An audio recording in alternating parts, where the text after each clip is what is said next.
என்ன பெரிய பிராட்டி, கோவிந்தனையும் காணவில்லை, அவன் கொண்டு வந்த மூட்டையும் காணவில்லையே? ஆமாம், அவன் கொண்டு வந்த மூட்டையையும் காணவில்லையே. அப்படி என்றால் எனக்கு கவலையாக இருக்கிறது. கவலைப்படும் அளவிற்கு ஒன்றும் நடந்திருக்காது. வா, முற்றத்தில் இருக்கிறானா என்று பார்த்து விட்டு வருவோம்.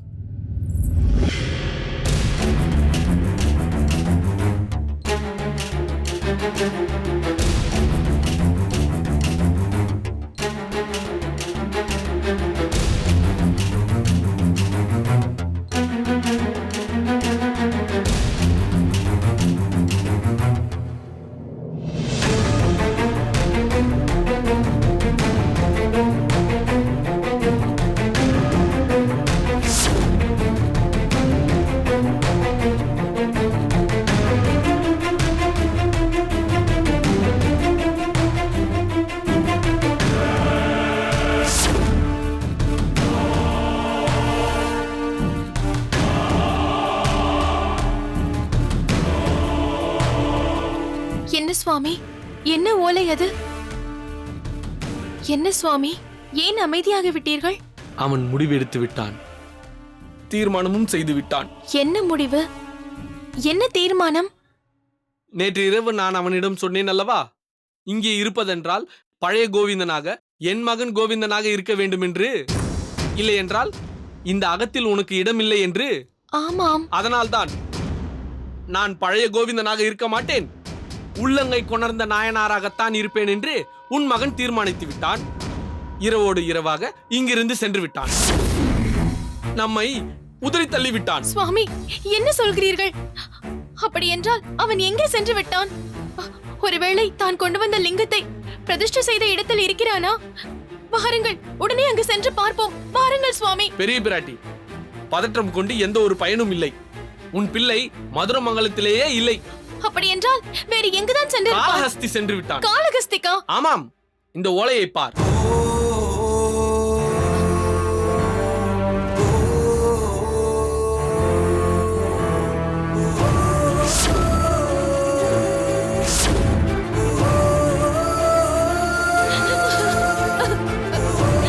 இரவு உறங்கிக் கொண்டிருந்த பொழுது காளஹஸ்தியில் இருக்கும் சிவபெருமான் அவன் கனவில் தோன்றி, நீ இருக்க வேண்டிய இடம் மதுரமங்கலம் அல்ல, காளஹஸ்தி தான் என்று சொன்னாராம்.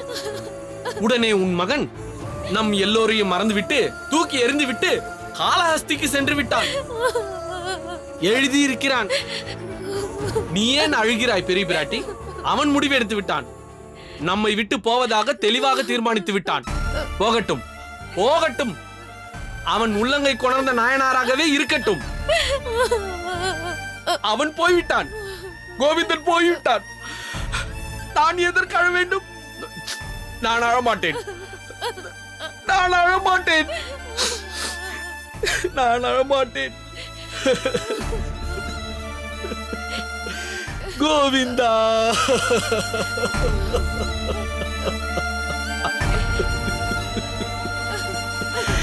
கோவிந்தா, கோவிந்தா.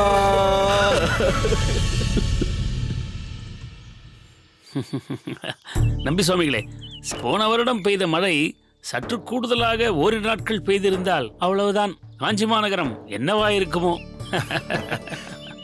ஆண்டாள் தன் திருப்பாவை பாசுரத்தில் தெரிவிக்கிறாள், சார்ங்கம் முளைத்த சரமழை போல் வாழ உலகினில் பெய்திடாய் நாங்களும் என்கிறாள். அதாவது மழை அவசியம்தான், கண்டிப்பாக மாதம் மும்மாறி பெய்யத்தான் வேண்டும். அதனால் மக்களும் சுகமாக வாழ வேண்டும். ஆனால் பலரையும் அழிக்கும் விதமாக அம்மழை ஆகிவிடாமல் அளவாக பெய்ய வேண்டும் என்கிறாள். அதற்கு காற்றும் இதமாக ஒத்துழைக்க வேண்டும். மிகவும் சரியாக சொன்னீர்கள். மலை மேகங்களை ஒன்று சேர்க்கும் பெரும் பங்கு காற்றுக்குத்தானே இருக்கிறது. அதுவே பெரும் காற்றாக சூறாவளியாக மாறிவிட்டால் பிறகு கேட்கவே வேண்டாம். சில நேரங்களில் இயற்கை சூறாவளியாக வெளிப்பட்டு கொண்டுதான் இருக்கிறது. இப்போது கூட பாருங்கள், வடக்கே இருந்து ஒரு சூறாவளி புயல் நம் கோயில் நோக்கிதான் வந்து கொண்டிருக்கிறது. அதன் கோர தாண்டவத்தை நினைத்தால் நெஞ்சமே படபடக்கிறது. என்ன சொல்கிறீர்கள் பட்டரே? கோயிலை நோக்கி சூறாவளியா? ஆமாம், அதோ வருகிறது பாருங்கள்.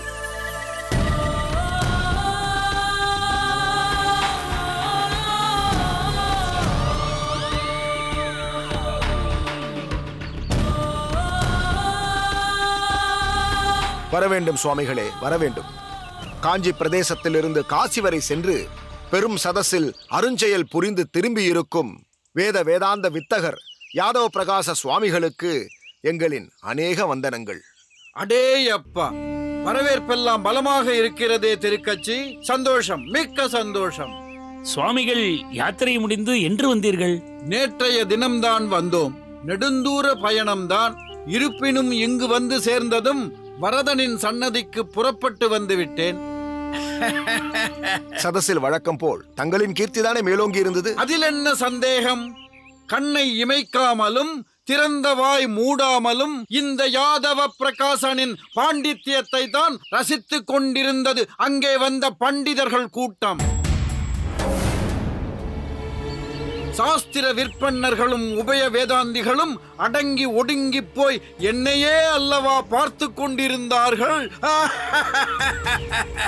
சதஸ் நடந்த ஒரு வாரத்தில் என் திருப்புட்குழி பாடசாலை இமயம் போல் நிமிர்ந்தொளிர்ந்து இப்பாரதத்திலேயே முதன்மை பாடசாலையாக ஆகிவிட்டது. ஆஹா, மொத்தத்தில் ஒரு மகோத்சவம் போல் நடந்த சதஸில் தங்களின் பாடசாலை நெடுந்துயர்ந்து ஒரு உன்னத நிலையை அடைந்துள்ளது. பாவம், ராமானுஜனால் தான் இதில் கலந்து கொள்ள முடியாமலே போய்விட்டது. என்னே ஒரு துர்பாக்கியம். துர்பாக்கியம் ராமானுஜனுக்கு மட்டுமல்ல, எனக்கும் தான்.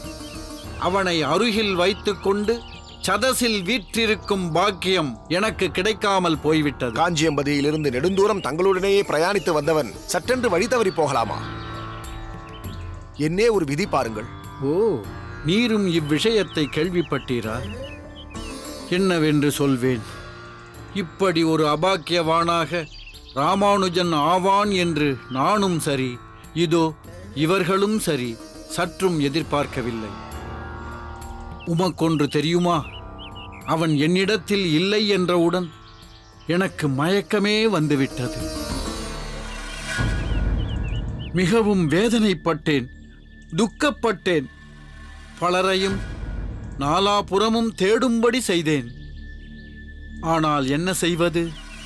சற்று முன் நீர் சொன்னீரே விதி என்று, அது வலிமையாய் இருந்திருக்கிறது. ராமானுஜனை காணவில்லை என்றதும் குருநாதர் துக்க சாகரத்தில் மூழ்கிவிட்டார். கோவிந்தன் தான் இவரை தேற்றினான். எப்படியோ ஒருவாறாக சதசையும் பூரணமாக நடத்திவிட்டு வந்தேன்.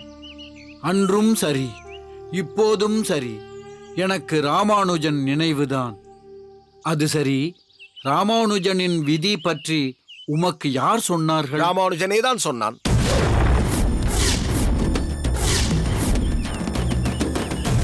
திருக்கச்சி நம்பி அவர்களே, நீர் ராமானுஜனை எங்கு பார்த்தீர்? வேறுங்கு, இதே காஞ்சியம்பதியில் தான். காஞ்சியம்பதியிலா? அது எப்படி முடியும்? ராமானுஜன் தான் காட்டில் வழி தப்பி போய்விட்டானே. வழி தவறிய ராமானுஜன் காஞ்சியம்பதி வந்து சேர்ந்து விட்டான். பூரண நலத்தோடு தான் இருக்கிறான்.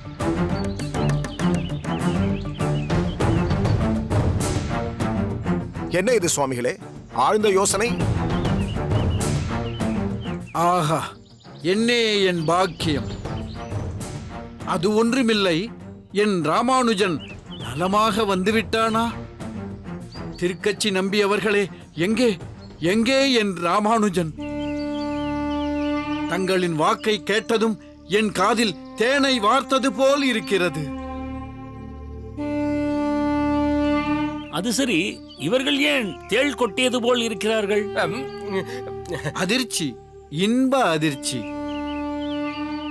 அதனால் இவர்களுக்கு பேச்சே வரவில்லை. அப்படித்தானே? ஆமாம் சுவாமி, பூரிப்பால் வந்த பாதிப்பு. ராமானுஜன் நலமாக வந்துவிட்டான் என்றால் அது ஈஸ்வர கடாட்சமே. நினைக்கவே ஆச்சரியமாக இருக்கிறது சுவாமி. அதுவும் விந்தியமலை காடுகளில் இருந்து மீண்டு வந்தது பெருத்த ஆச்சரியம்தான். திருக்கச்சி நம்பிகளே, நீர் மிகவும் நல்ல செய்தியை சொன்னீர். பிறவி குருடனுக்கு திடீரென்று கண் பார்வை கிடைத்தது போல் சந்தோஷத்தை ஏற்படுத்துகிறது. இல்லையா கைலாசம்? ஆமாம் ஆமாம். சரி, ராமானுஜன் எப்போது வந்தான்? தனியாகவே வந்து விட்டானா? சுவாமி, ராமானுஜன் எப்பொழுது தனியாக இருந்திருக்கிறான்? ராமானுஜனுடன் தான் இந்த காஞ்சி வரதன் எப்பொழுதுமே இருக்கிறானே. அவனது திருவருளால் ராமானுஜன் புது தெம்போடு காஞ்சியம்பதிக்கு வந்து விட்டான். ராமானுஜன் வந்து சுமார் 25 நாட்கள் இருக்கும். என்ன சொல்கிறீர் திருக்கச்சி? அவன் என்னை விட்டு பிரிந்தே அவ்வளவு நாட்கள் தானே ஆகியிருக்கும். நாங்களே நேற்று தானே வந்திருக்கிறோம். சம்பூர்ணம், இந்த திருக்கச்சி என்ன அதிர்ச்சிக்கு மேல் அதிர்ச்சி கொடுக்கிறார்? அதானே, நீர் சொல்வதை வைத்து பார்த்தால் எங்களிடமிருந்து தொலைந்து போய் ஓரிரு நாட்களிலே அவன் காஞ்சிபதி வந்துவிட்டது போலல்லவா சொல்கிறீர்கள்? புஷ்பக விமானத்தில் வந்திருந்தால் கூட ஒரே நாளில் விந்தியமலை காடுகளில் இருந்து அடுத்த நாளே காஞ்சியம்பதிக்கு வருவதென்பது சாத்தியமில்லையே. கைலாசம், புஷ்பக விமானம் என்பது ஒரு ஜடவஸ்து. ஆனால் பகவான் திருவுள்ளம் பற்றினால் இந்த காஞ்சியையே காசியாக மாற்றுவார். விந்தியமலை காட்டை காஞ்சியம்பதியாக மாற்றுவார். வரதன் சர்வ சக்திமான். அவனுடைய லீலையை ஒரு அளவிற்குள் கொண்டு வர முடியாது. அப்படி என்றால் ராமானுஜனுக்கு எதுவும் ஆகவில்லை. ஏன், என்ன ஆக வேண்டும்? அதில்லை, காட்டு வழியாக வந்திருப்பானே, அதனால் ஒரு பாதகமும் இல்லை. உடம்பில் ஒரு கீறல் கூட இல்லை. போதுமா? சுவாமிகளே, மிகவும் யோசிக்க வேண்டாம். சில விஷயங்களுக்கு எவ்வளவு யோசித்தாலும் விடையே கிடைக்காது. புரிந்ததா? இல்லை, நான் அதற்காக யோசிக்கவில்லை. நான் ஊர் திரும்பிவிட்டேன் என்பதை ராமானுஜன் அறிவானோ? ஓ, தெரியுமே. அப்படி என்றால் அவன் ஏன் இன்னும் பாடசாலைக்கு வரவில்லை? ஓ, அதை சொல்கிறீர்களா? ஒருவேளை தற்போது செய்யும் கோயில் கைங்கரியமே பொழுதிற்கும் சரியாக இருப்பதால் பாடசாலை பற்றி அவன் யோசிக்கவில்லையோ என்னவோ. இல்லை, பகவத் சேவையே இனி பிரதானமாக இருக்கட்டும் என்று ராமானுஜன் தீர்மானித்திருக்கிறானோ தெரியவில்லை. இல்லை இல்லை, அப்படி அவன் கோயிலில் முழுநேர சேவையில் இருப்பது சரியல்ல. ராமானுஜன் ஓர் சிறந்த மாணவன், அறிவு கூர்மையுடையவன். அப்படிப்பட்டவன் தொடர்ந்து கல்வி கற்பதுதான் நல்லது. அவன் அவசியம் பாடசாலைக்கு வருவதுதான் முறையானது. ராமானுஜனுக்கு நல்ல விதமாக எடுத்துச் சொல்லி அவனை பாடசாலைக்கு அனுப்பி வையுங்கள். திருக்கச்சி, நீர் சொன்னால் ராமானுஜன் நிச்சயம் தட்டமாட்டான். சுவாமிகளே, தாங்கள் விரும்புவது சரிதான். ராமானுஜனின் தகப்பனார் இருந்திருந்தால் அவரும் நிச்சயம் ராமானுஜன் தொடர்ந்து கல்வியை கற்க வேண்டும் என்றுதான் விரும்புவார். அத்தோடு அவன் இன்னும் தங்களிடம் கற்க வேண்டியது நிறைய இருக்கிறதே. தாங்கள் மனவருத்தம் கொள்ள வேண்டாம். அடியேன் ராமானுஜனிடம் இதமாக எடுத்துச் சொல்லி அவசியம் பாடசாலைக்கு அனுப்பி வைக்கிறேன். போதுமா? அது போதும், அது போதும். ராமானுஜனை மிகவும் ஆவலுடன் எதிர்பார்க்கிறேன். அது அடியேனின் பொறுப்பு. பட்டரே, சுவாமி, காலம் தாமதிக்க வேண்டாம். சுவாமிகளை சன்னதிக்கு அழைத்துச் செல்லுங்கள். ஆகட்டும், வாருங்கள் சுவாமிகளே.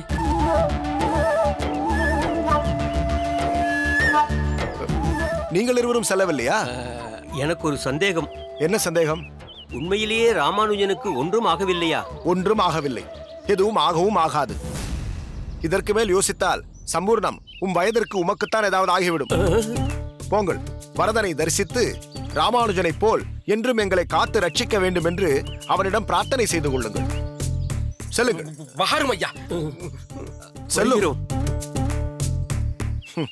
நல்ல ஆசான், நல்ல சிஷ்யர்கள்.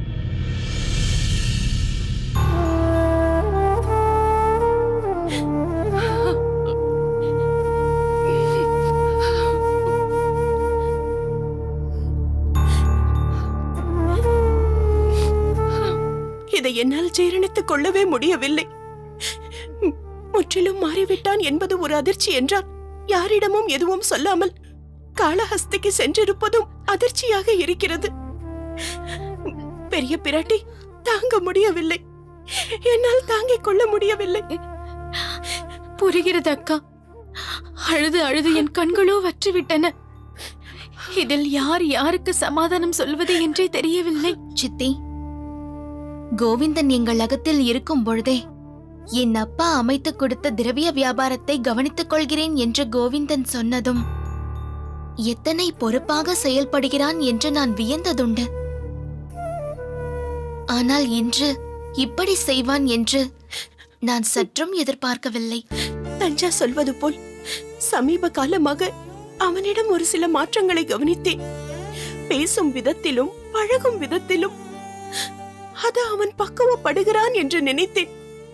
ஏனென்றால் குடும்பத்தின் மீது அவனுக்கு இருந்த பற்று அதிகரித்ததே தவிர குறையவே இல்லை.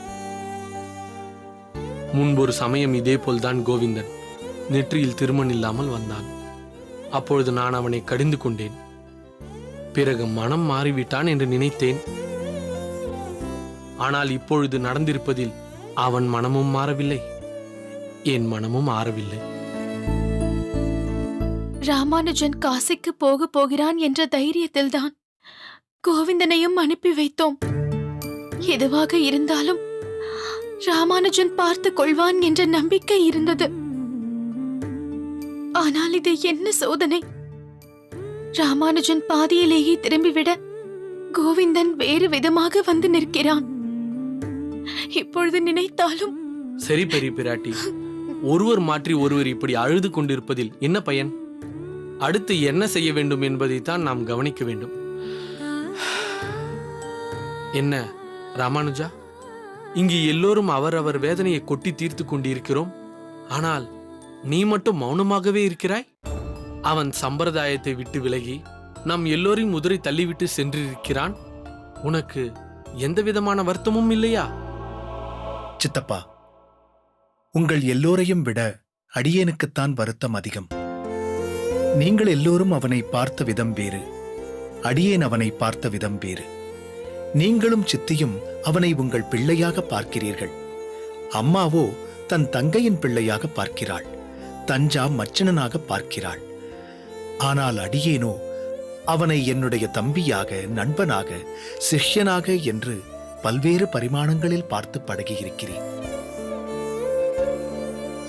மேலும் உங்கள் எல்லோருக்குமே தெரியும், உங்கள் எல்லோரையும் விட அடியேனுடன் தான் அவன் அதிகமாக இருந்திருக்கிறான். அப்படி இருக்கும் பொழுது வருத்தமும் வேதனையும் இல்லாமல் இருக்குமா? ஆனால் தீர்க்கதரிசிகளுக்கு எதிர்காலம் தெரியும் என்று சொல்வார்கள். திருக்கச்சினம்பி சுவாமிகளும் அவ்வகையைச் சேர்ந்தவர்தான். அதனால்தான் அவனிடம் ஒரு காப்பு பாசுரம் கொடுக்கும்படி அடியேனிடம் கொடுத்தார். அதை அவன் சொன்னானா சொல்லவில்லையா, அதனால்தான் இந்த சூழலுக்கு தள்ளப்பட்டானா என்று தெரியவில்லை.